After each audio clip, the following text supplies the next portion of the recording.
Bonsoir, bonjour, bonsoir, ça dépend où vous êtes, chers amis.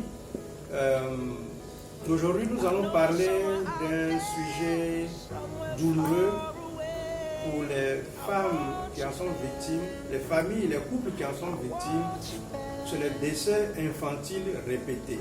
Ça veut dire quoi? Tu portes une grossesse pendant 9 mois, tu accouches et une semaine après, 10 jours après, parfois même 2 jours, l'enfant décède.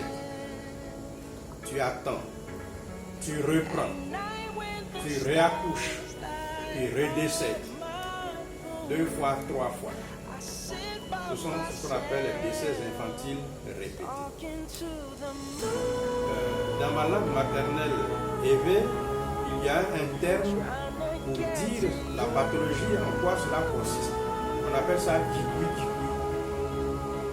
Alors, ce dikui, les enfants sont et ce terme, le dikui est traité par les feuilles de la plante que je vous montre là.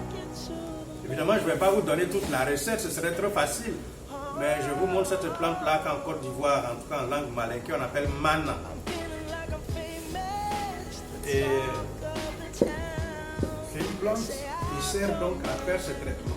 Les femmes qui sont sujettes, qui ont déjà eu cette mésaventure, cette mauvaise expérience, sont traitées pendant 3 mois avant de prendre une autre grossesse. Dans la tradition de beaucoup de peuples en Côte d'Ivoire, on pense tromper la mort en donnant des noms fantaisistes aux enfants qui naissent après ça, pour que la mort ne se dise pas que c'est quelque chose de précieux pour la famille et vienne chercher l'enfant. Par exemple, on a un baoulé, on dit béibro, c'est celui qu'on a jeté sur la poubelle. Il y a des termes comme ça dans les nombreuses langues. Donc on donne un nom dévalorisant, on dit bon, lui là on ne le considère pas, on s'en fout, c'est pas un vrai enfant, on le met à la poubelle.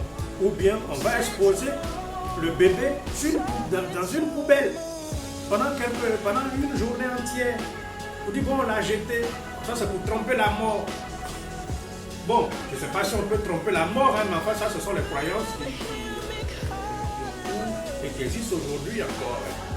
Donc il y a un traitement pour que la femme ne fasse plus d'enfants meurt.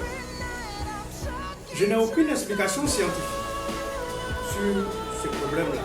Je vous répète, je ne suis pas biologiste, je ne suis pas médecin, je connais les plantes par apprentissage de famille. Mon métier officiel, ce pourquoi l'État de Côte d'Ivoire me paye un salaire, c'est d'enseigner notamment l'alphabet. Je connaissais les plantes avant l'alphabet. J'ai connu les plantes, je savais lire la nature avant de savoir lire dans les livres. Moi, je peux l'attester. Parce que la nature aussi est un livre. Quand vous allez quelque part, il faut savoir pourquoi telle plante est ici. Mon père me disait que ces plantes-là, elles ont leur village. Elles n'habitent pas, n'importe quelle plante ne pousse pas à côté de n'importe quelle autre. Donc quand tu en cherches une, que tu vois celle qui est du même village qu'elle, tu sais qu'elle n'est pas loin. C'est des codes comme ça qu'on apprend à lire quand on est fils de tradis praticiens et qu'on est formé très tôt. J'ai commencé à soigner mes premiers patients, j'avais 11 ans. Donc ça fait pratiquement 50 ans aujourd'hui que j'exerce par à-coup, de temps en temps, que j'exerce cette activité de soigner mes semblables avec des plantes. Quand j'étais étudiant, c'était dans l'est de la France, je travaillais, pendant mes jobs de vacances, je travaillais dans les hospices, il m'est arrivé de soigner les hémorroïdes d'une vieille mémé dont je m'occupais. Voilà. C'était de l'exercice illégal à Bercy, mais puisque je pouvais la soulager, je l'ai fait. Donc, pour en revenir à cette question du dikui, ces plantes-là existent. Donc, vous toutes, ou vous tous, tous les couples qui êtes sujets à ce malheur, ça ne vous coûte rien de venir essayer. Voilà.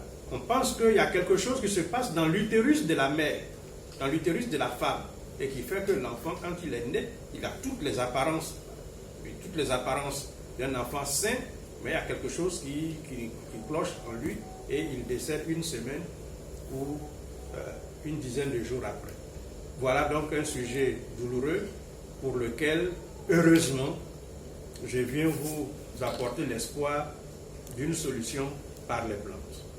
Bonsoir.